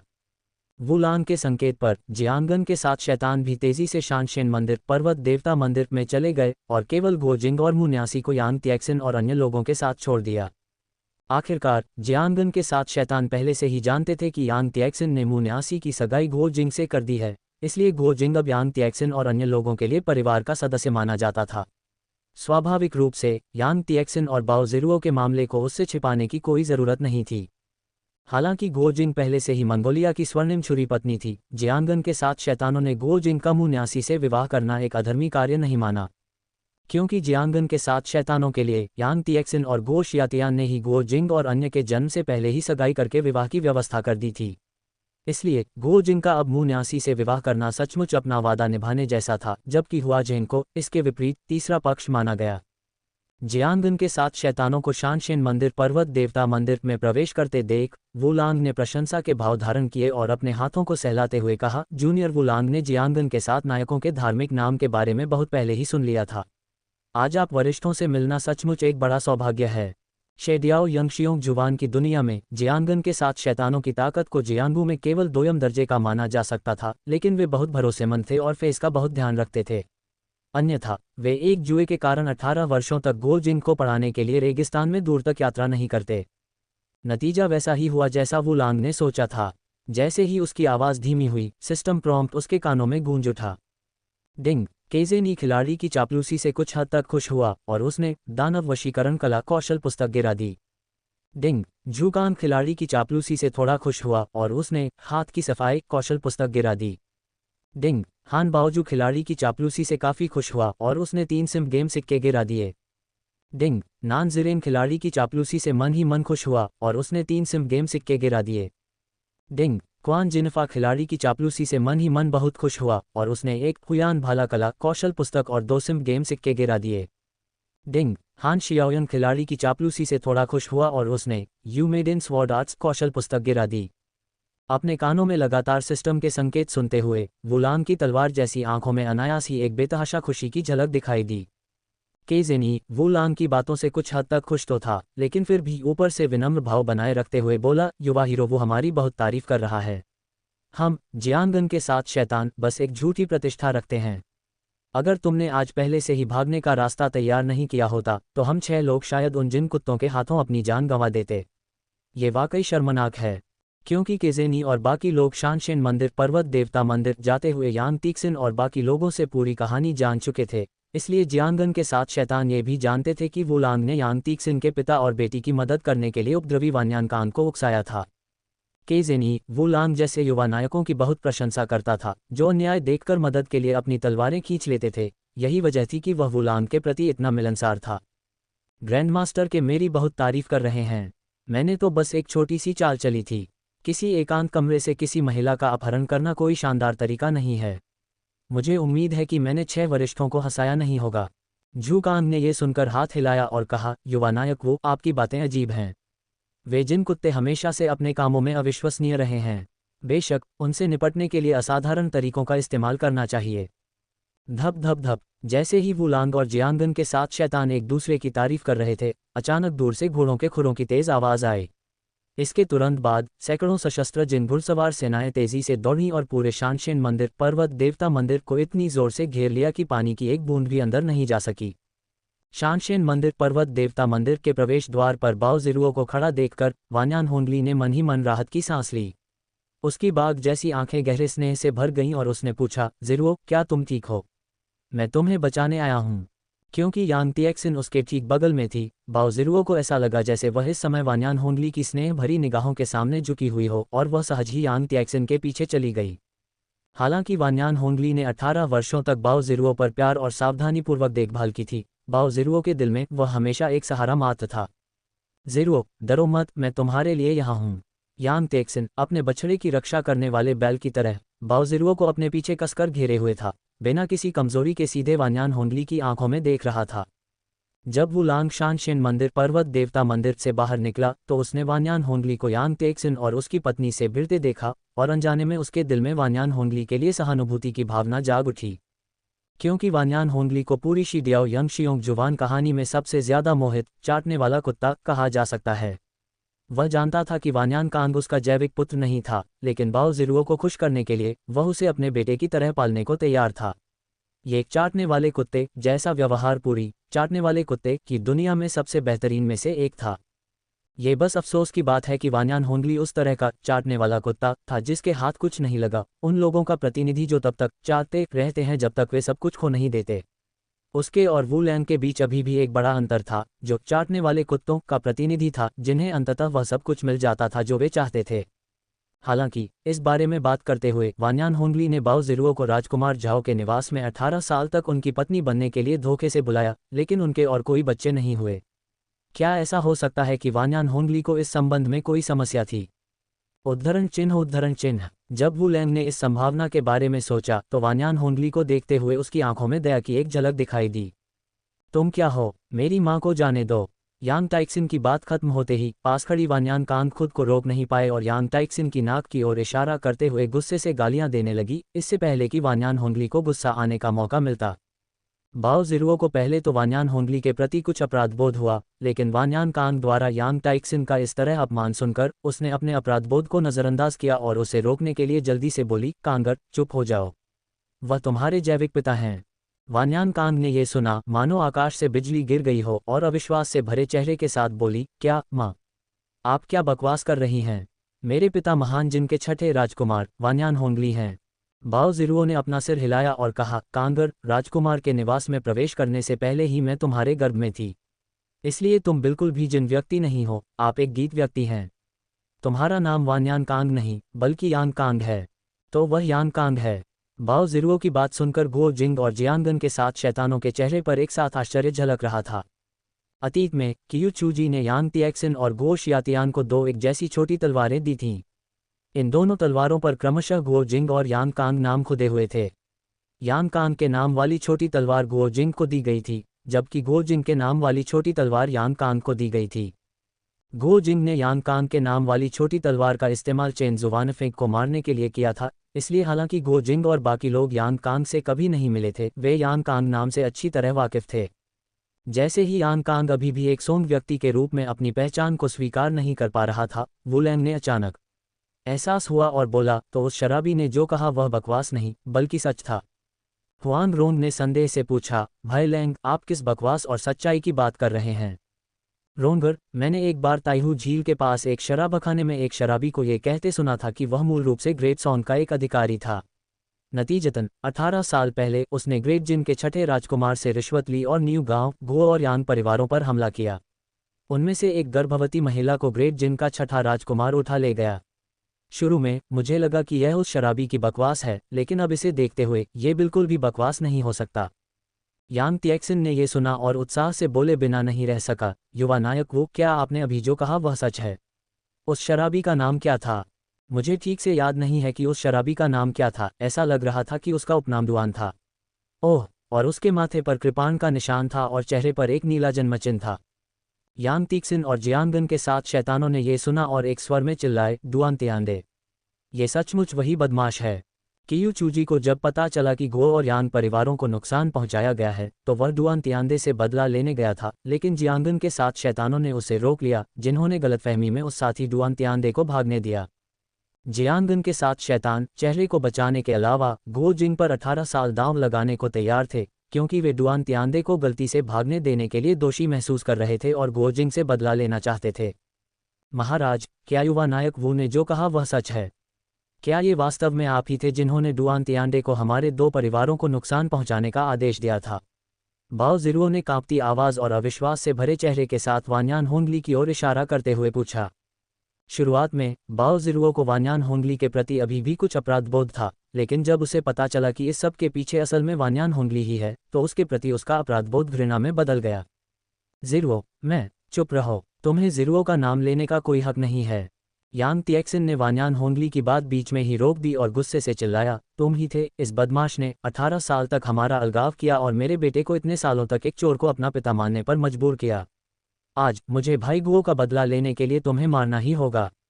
वान्यान होंगली ने यांग तिएक्सिन की बात अनसुनी कर दी और बाओ जिरुओ को गहरे स्नेह से देखते हुए कहा, जिरुओ, इस वक्त मैं और कुछ नहीं बताना चाहती। हाँ, मैंने ही डुआन तिआंदे को तुम्हें पकड़ने का आदेश दिया था। क्या इसलिए नहीं कि मैं तुमसे प्यार करती थी? क्या इतने सालों से तुम्हारे लिए मेरा प्यार झूठा है? बाओ जिरुओ ने वान्यान होंगली की बातें सुनी और उत्साह से चिल्लाए बिना नहीं रह सके, अब और मत कहो। अगर मुझे ये पता होता तो मैं तुम्हें तब नहीं बचाता। मैंने ही भाई गुओ और उनके परिवार को नुकसान पहुंचाया था। यांग तिएक्सिन ने पछतावे से भरे बाओ जिरुओ को कसकर गले लगाया और बेहद कोमल और दृढ़ स्वर में कहा, जिरुओ, इसमें तुम्हारी कोई गलती नहीं है। कृपया खुद को दोष मत दो, तुम बहुत दयालु हो। जिरुओ, मेरे साथ राजकुमार के निवास पर वापस आओ। अगर तुम मेरे साथ वापस आने को तैयार हो तो मैं उन्हें जाने दूंगा। वान्यान होंगली जानता था कि एक बार डुआन तिआंदे को आदेश देने में उसकी संलिप्तता उजागर हो जाने पर बाओ जिरुओ के लिए उससे प्यार करना और भी असंभव हो जाएगा। हालांकि भले ही वह बाओ जिरुओ का दिल न जीत सके, फिर भी वह उसे अपने वश में करना चाहता था, जैसे वह पिछले 18 सालों से करता आ रहा था। फुस फुस फुस। इस मौके का फायदा उठाते हुए जब वान्यान होंगली का ध्यान पूरी तरह से बाओ जिरुओ पर केंद्रित था, वुलांग ने लिंगबो माइक्रोस्टेप को पूरी तरह से छोड़ दिया। एक सफ़ेद बिजली के बोल्ट में तब्दील हो गया और मानो टेलीपोर्टेशन हो गया हो, वान्यान होंगली को उसके घोड़े से छीन लिया। अगर वान्यान होंगली सैकड़ों घुड़सवारों के बीच छिपा होता तो वुलांग को उसे पकड़ने के लिए कुछ मशक्कत करनी पड़ती। हालांकि जब वह बाओ जिरुओ से बात कर रहा था तो अनजाने में ही वह अपने घोड़े पर सवार होकर आगे बढ़ गया। क्या वह बस खुद को उनके हवाले नहीं कर रहा था? वुलांग ने एक हाथ से वान्यान होंगली का गला और दूसरे हाथ से उसका कंधा पकड़ लिया और व्यंग्यात्मक लहजे में कहा, छठे राजकुमार, अपने मातहतों को पीछे हटने को कहो। जिरुओ। हालांकि वुलांग को निराशा हुई जब वान्यान होंगली ने अपनी सुरक्षा की पूरी तरह से परवाह नहीं की और दूर बाओ जिरुओ को लालसा भरी नजरों से देखता रहा। ये कहना जरूरी है कि किसी भोले भले व्यक्ति का वान्यान होंगली के स्तर तक पहुंचना दुनिया में वाकई दुर्लभ है। शायद demi gods and semi devils का डुआन यूं ही उसका मुकाबला कर सकता है। मैं कहता हूँ, छठे राजकुमार, तुम अभी बंधक हो। क्या तुम मुझे थोड़ा सा चेहरा दे सकते हो? वुलांग का दाहिना हाथ थोड़ा कड़ा हो गया, जिससे वान्यान होंगली का गला चटक गया और आखिरकार वह बाओ जिरुओ की खूबसूरती से दूर हो गया। वान्यान होंगली ने महसूस किया कि वुलांग का दाहिना हाथ उसकी पकड़ को और भी मजबूत करता जा रहा है और बचने की चाहत में वह जल्दी से चिल्लाया, पीछे हटो, पीछे हटो, तुम सब जल्दी से पीछे हटो। फुस फुस फुस। वान्यान होंगली का आदेश सुनकर सैकड़ों जिन घुड़सवार तेजी से दर्जनों मीटर पीछे हट गए। ये देखकर ओयांग के और बाकी लोगों ने स्वाभाविक रूप से रुकने की हिम्मत नहीं की और घुड़सवारों के पीछे दर्जनों मीटर पीछे चले गए। ओयांग के और उसके समूह को पहले भी वुलांग के हाथों बहुत नुकसान उठाना पड़ा था। इस बार वे वुलांग के लिए मुसीबत खड़ी करने की हिम्मत तभी कर पाए जब उनके साथ सैकड़ों जिन घुड़सवार थे। अब जब ये घुड़सवार पीछे हट गए थे तो वे वुलांग का सीधे सामना करने की हिम्मत नहीं कर पाए। रोंगर, वरिष्ठों, चलो चलते हैं। वान्यान होंगली को बंधक बनाकर वुलांग ने हुआंग रोंग और अन्य लोगों को जिन घुड़सवार सेना के घेरे से सुरक्षित बाहर निकाला। वुलांग ने वान्यान होंगली को बंधक बनाकर आधे घंटे से ज्यादा समय तक जंगल में यात्रा की और फिर रुक गया। वह जियांगन के साथ शैतानों की ओर मुड़ा और कहा, वरिष्ठों, यहाँ अस्थायी रूप से सुरक्षित होना चाहिए। मैं इस कुत्ते चोर वान्यान होंगली को आपके लिए छोड़ देता हूँ। रोंगर और मैं पहले विदा लेते हैं। वुलांग को जाते देख यांग तिएक्सिन ने झट से उन्हें प्रणाम किया और कहा, युवा नायक वु, आपके और मिस हुआंग के नेक हस्तक्षेप की बदौलत हमारा परिवार फिर से मिल सकता है। अब से अगर आपको कोई ज़रूरत होगी तो मैं, यांग तिएक्सिन, बिना किसी हिचकिचाहट के किसी भी खतरे का सामना करूंगा। अंकल यांग बहुत विनम्र हैं। ज़रूरतमंदों की मदद करना हर भावुक इंसान का काम है। पहाड़ बदल सकते हैं लेकिन नदियां बहती रहती हैं। हम फिर मिलेंगे। वुलांग की बात खत्म होते ही उन्होंने यांग तिएक्सिन और बाकी लोगों को अपना आभार व्यक्त करने का कोई और मौका नहीं दिया।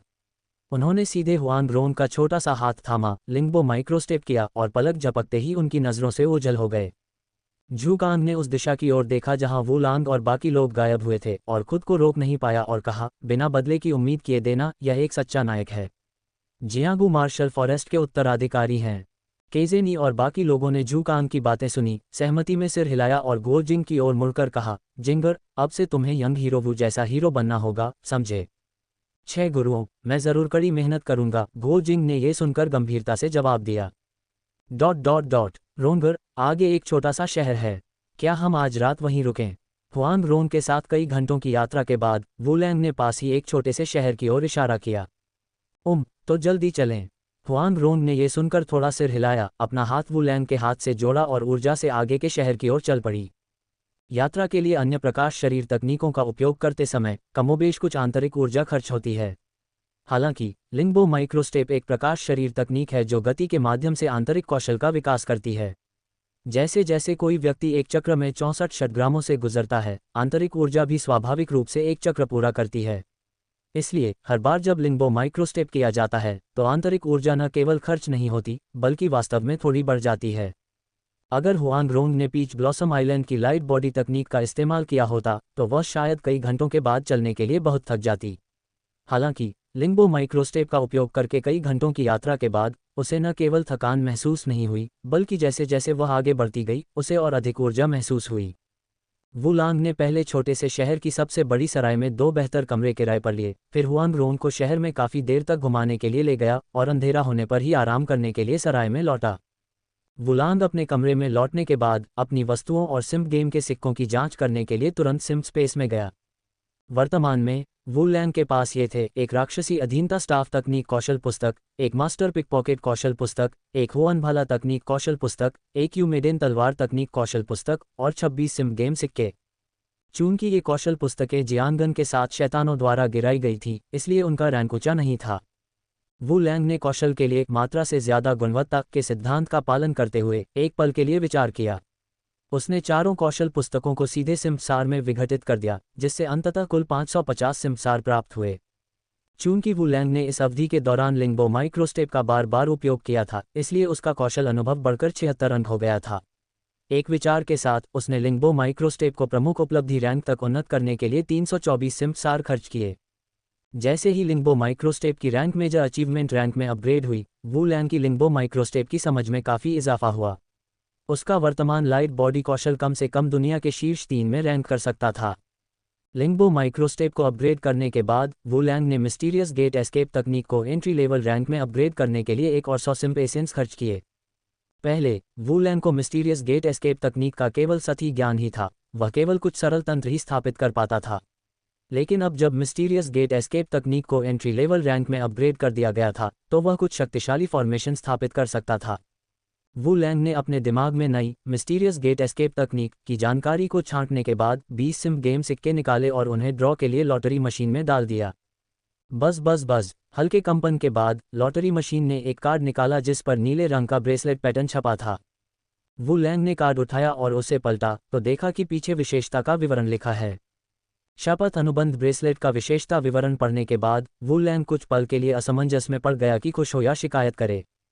वू लैंग केनपो फाइटर शब्द से ज्यादा अनजान नहीं था क्योंकि उसने यह एनीमे में पहले भी देखा था। वह दृश्य जहां नायक एक शपथ अनुबंध ब्रेसलेट का इस्तेमाल करके एक खूबसूरत लड़की में बदल जाता है उस पर गहरा प्रभाव डालता है क्योंकि उसे एक वरिष्ठ स्तर का क्रॉस ड्रेसर माना जा सकता है।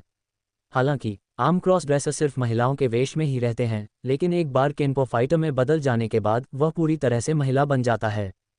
वू लैंग ने शपथ अनुबंध ब्रेसलेट कार्ड को देखा, काफी देर तक हिचकिचाया लेकिन आखिरकार उसे विघटित नहीं कर पाया। हालांकि शपथ अनुबंध ब्रेसलेट का एक साइड इफेक्ट जिसमें महिला में बदलना जरूरी था थोड़ा सा धोखा था, लेकिन यह अपनी शक्ति को छिपा नहीं सका। वू लैंग की वर्तमान शक्ति अपेक्षाकृत कमजोर थी और सभी गुणों को दोगुना करने की शक्ति बहुत ज्यादा नहीं थी। हालांकि एक बार जब उसकी शक्ति और मजबूत हो गई तो सभी गुणों को दोगुना करने से उसकी शक्ति काफी बढ़ सकती थी जो संकट के समय जीवन रक्षक साबित हो सकती थी। चूंकि शपथ अनुबंध कंगन पूरी तरह से मालिकविहीन था इसलिए जब वू लैंग ने उसमें अपनी आत्मा की आभा डाली तो शपथ अनुबंध कंगन ने तुरंत उसे अपना स्वामी पहचान लिया। शपथ अनुबंध ब्रेसलेट पहनने के बाद वू लैंग सिम स्पेस से बाहर निकलने की जल्दी में नहीं था, बल्कि उसने अपने चरित्र विशेषता पैनल की जांच की जिसमें निम्नलिखित सामग्री प्रदर्शित थी। खिलाड़ी वू लैंग शारीरिक बनावट 58 मानसिक बल 36 साधना 2 सितारा युद्ध अभ्यासी कौशल रहस्यमय द्वार से बचने की तकनीक O2O0 नीला लकड़ी कला 57/1000 लिंगबो माइक्रोस्टेप 0/800 प्रमुख उपलब्धि उपचार कला 16/400 प्रमुख उपलब्धि वंश द्विसर 3 पुष्प पुपिल्स उपकरण शपथ अनुबंध ब्रेसलेट नीला वस्तुएं HG85 hand grenade 5 piece sim game सिक्का 6 सिमसार 176। अपने चरित्र विशेषता पैनल की जांच करने के बाद वू लैंग ने अपने विचारों को बदला और सिम स्पेस से बाहर निकल गया। शपथ अनुबंध ब्रेसलेट की क्षमता को आजमाने के बारे में क्या ख्याल है? अगर मैं केनपो फाइटर की क्षमताओं को पहले से नहीं समझ पाया तो खतरे के समय शपथ अनुबंध ब्रेसलेट की असली ताकत को उजागर करना मुश्किल होगा, है ना? वू लैंग ने अपनी कलाई पर नीले ब्रेसलेट को देखा और अचानक उसके दिमाग में एक साहसिक विचार आया। उसे पता नहीं क्यों, लेकिन तार्किक रूप से वू लैंग को महिला बनने के लिए बहुत अनिच्छुक होना चाहिए था।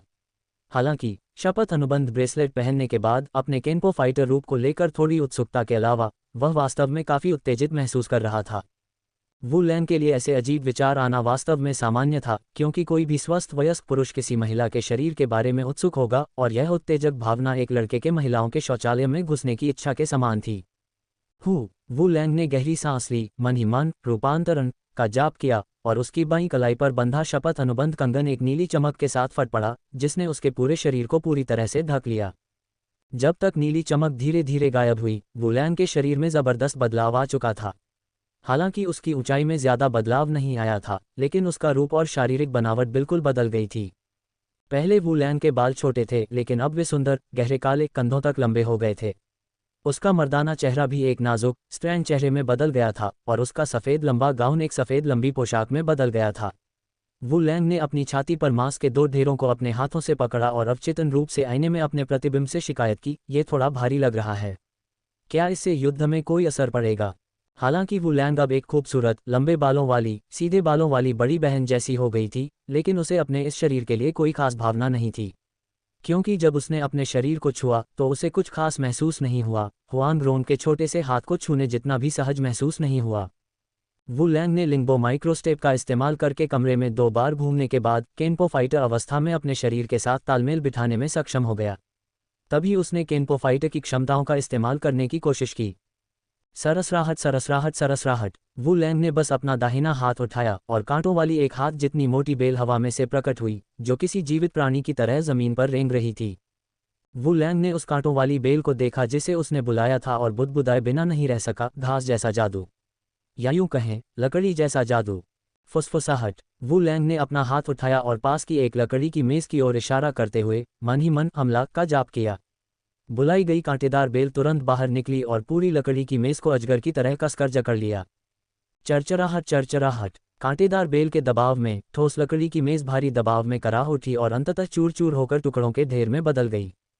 अगले कमरे में बैठे हुआंग रोंग ने वू लैंग के कमरे से आती आवाज़ सुनी और जल्दी से पूछा, भाई लैंग, क्या आप ठीक हैं? ये सुनकर वू लैंग ने तुरंत केनपो योद्धा की स्थिति को दूर करने की ठान ली और अपनी चुंबकीय पुरुष स्वर में उत्तर दिया, रोंगर, मैं ठीक हूँ। मैंने अपने कौशल का अभ्यास करते हुए गलती से मेज़ तोड़ दी।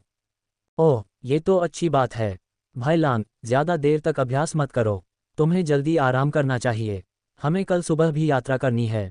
मुझे पता है, रोंगर। मैं अब आराम करूंगा। वू लैंग ने कुछ हद तक अपराध बोध से जवाब दिया, फिर अपनी कलाई पर शपथ अनुबंध कंगन को उसके छिपे हुए रूप में बदल दिया और आज्ञाकारी रूप से सो गया।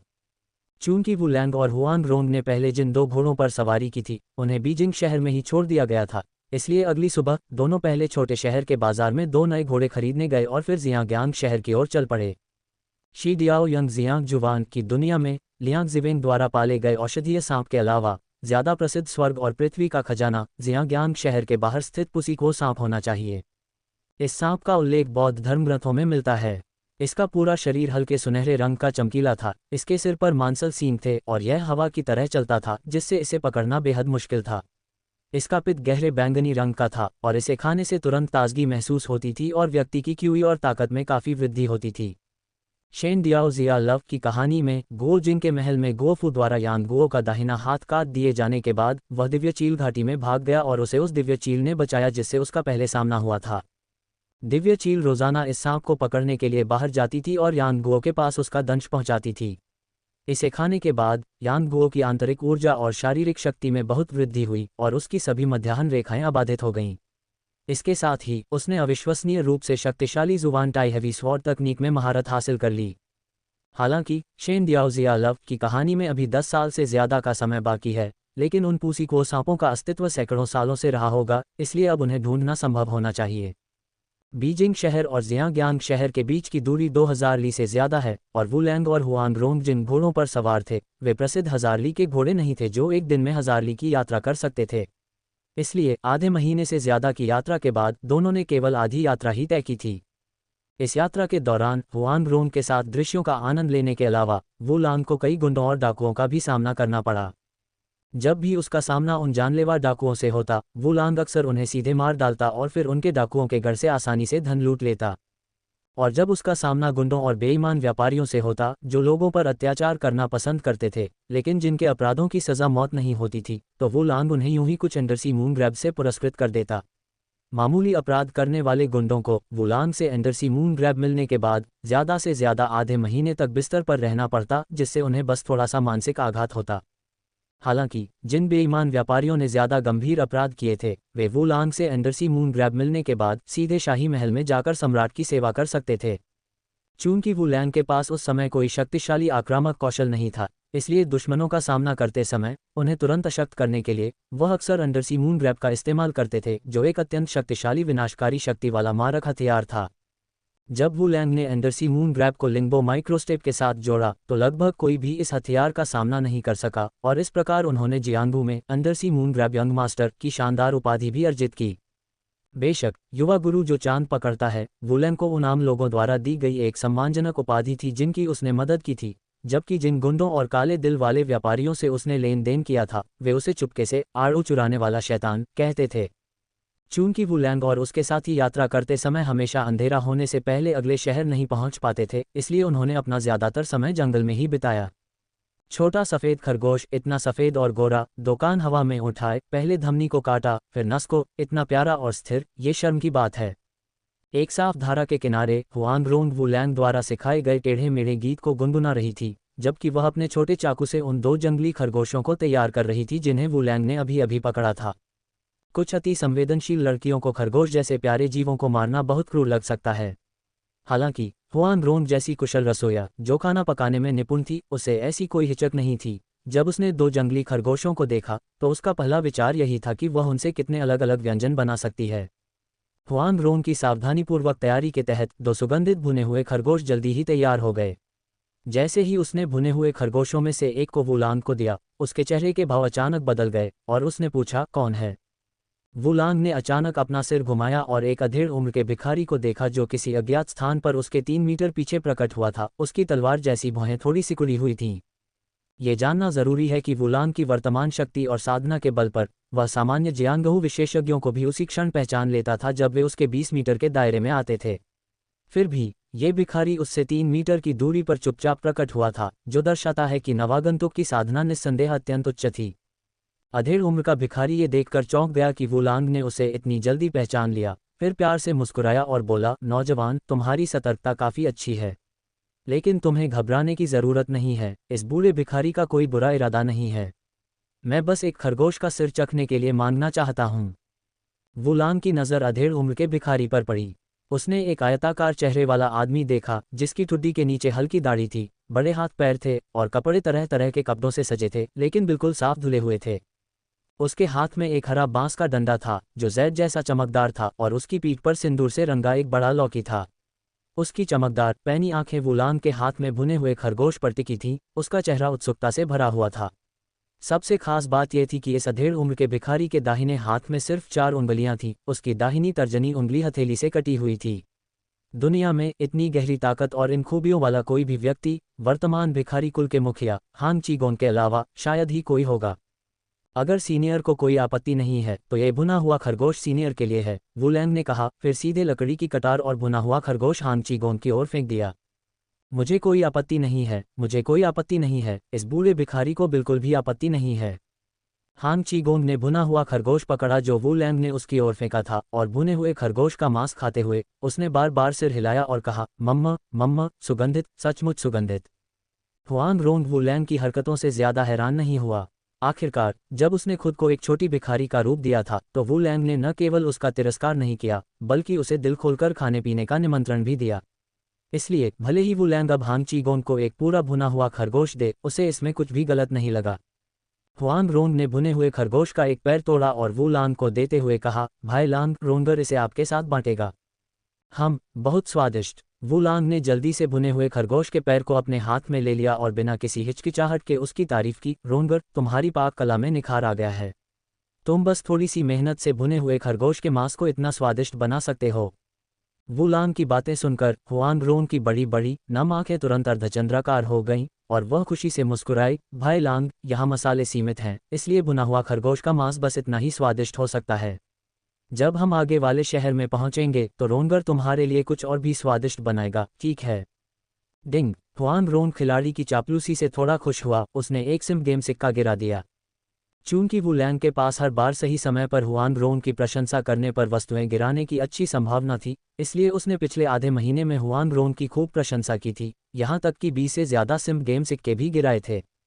हालांकि तियानशा गेम सिस्टम मैनुअल में दर्ज जानकारी के अनुसार अगर वुलैंग एक ही लक्ष्य की बार बार प्रशंसा करता तो गिराई गई वस्तुएं कम होती जातीं और अंततः एक प्रतीकात्मक सिम गेम सिक्के में बदल जातीं। अगर ये तब होता जब वुलैंग पहली बार हुआन रोन से मिली होती तो हुआन रोन की एक सामान्य तारीफ से उसे 2-3 सिम गेम सिक्के मिल जाते, लेकिन अब तो सिर्फ एक सिम गेम सिक्का ही मिल सकता है। हालांकि हुआन रोन से अब कम चीज़ें गिर रही थीं, फिर भी कुछ न गिरने से तो बेहतर ही था। इसके अलावा अगर कुछ भी न गिरे तब भी वुलैंग उसे खुश करने को तैयार रहती। पूरा भुना हुआ खरगोश खाने के बाद हांग चीगोंग ने अपना पेट सहलाया और कहा, दो छोटे बच्चों, इस बूढ़े भिखारी ने भुना हुआ खरगोश खा लिया है। मेरे पास तुम्हें चुकाने के लिए कुछ भी अच्छा नहीं है, तुम एक इच्छा करो। ये सुनकर वुलैंग ने हांग चीगोंग की ओर हाथ बढ़ाए और सीधे कहा, अगर जूनियर गलत नहीं है तो सीनियर भिखारी कबीले का मुखिया हांग चीगोंग उत्तरी भिखारी ही होगा, है ना? तुम बूढ़े नहीं हो, लेकिन तुम्हारी अंतर्दृष्टि काफी प्रभावशाली है। इस बूढ़े भिखारी को वाकई जियांगू में उत्तरी भिखारी की उपाधि प्राप्त है। वुलांग की बातें सुनकर हांग चीगोंग ने सिर हिलाया और मुस्कुराया। जूनियर ने बहुत समय पहले सुना था कि भिखारी कुल का 18 हथेलियों पर ड्रैगन का वशीकरण दुनिया की सबसे महान हस्तरेखा तकनीक है, इसलिए मैं विनम्रतापूर्वक सीनियर से यह हस्तरेखा तकनीक सीखना चाहता हूँ। हांग चीगोंग ने कुछ नाराज होकर भौहें चढ़ाईं और कहा, तुम नौजवान बहुत लालची हो। इस बूढ़े भिखारी ने तुम्हारा सिर्फ एक भुना हुआ खरगोश खाया है और तुम चाहते हो कि यह बूढ़ा भिखारी तुम्हें अपना खास हुनर सिखाए। वुलांग ने हांग चीगोंग के स्वर में नाराजगी महसूस की और जल्दी से हाथ हिलाते हुए कहा, वरिष्ठ गलत समझ रहे हैं। जूनियर स्वाभाविक रूप से यह उम्मीद नहीं कर सकता कि वरिष्ठ मुझे 18 हथेलियों से ड्रैगन वशीकरण की पूरी कला सिखाएंगे। जूनियर चाहता है कि वरिष्ठ मेरे सामने 18 हथेलियों से ड्रैगन वशीकरण की पूरी कला का प्रदर्शन करें। अगर जूनियर सचमुच एक दो चालें सीखने के लिए भाग्यशाली है तो कृपया बुरा न माने। शुरू में इस बूढ़े भिखारी ने सोचा था कि तुम लालची हो, लेकिन अब लगता है कि तुम्हारी महत्वाकांक्षा और भी ज्यादा बढ़ गई है। अगर इस बूढ़े भिखारी का 18 हथेलियों से ड्रैगन वशीकरण सिर्फ देखकर सीखा जा सकता है तो इसे कोई खास हुनर नहीं माना जाएगा। हांग चीगोंग ये सुनकर हंसते हुए अपना सिर हिलाए बिना नहीं रह सका और बोला, हालांकि इस बूढ़े भिखारी ने तुम्हारा भुना हुआ खरगोश खाया है, इसलिए मैं अपनी मांसपेशियों और हड्डियों को खींच सकता हूँ। युवक, ध्यान से देखो, यह 18 हथेलियों से ड्रैगन वशीकरण की पहली मुद्रा है, होंगलोंग युहुई। जैसे ही होंग चीगोंग बोल रहा था, उसका बायां पैर थोड़ा मुड़ा हुआ था, दायां हाथ अंदर की ओर मुड़ा हुआ था और उसकी दाहिनी हथेली एक वृत्ताकार आकृति बना रही थी। एक फुसफुसाहट के साथ उसने बाहर की ओर धक्का दिया और उसके सामने एक बड़ा पेड़ उसकी हथेली से सीधे टूट गया। क्योंकि वुलांग का अनुरोध था कि होंग चीगोंग 18 हथेलियों से ड्रैगन वशीकरण का अभ्यास केवल एक बार करे, इसलिए उसने वुलांग को होंगलोंग युहुई मुद्रा के मुख्य बिंदु नहीं समझाए, बल्कि तुरंत बाद दूसरी मुद्रा आकाश में उड़ते ड्रैगन का प्रदर्शन किया।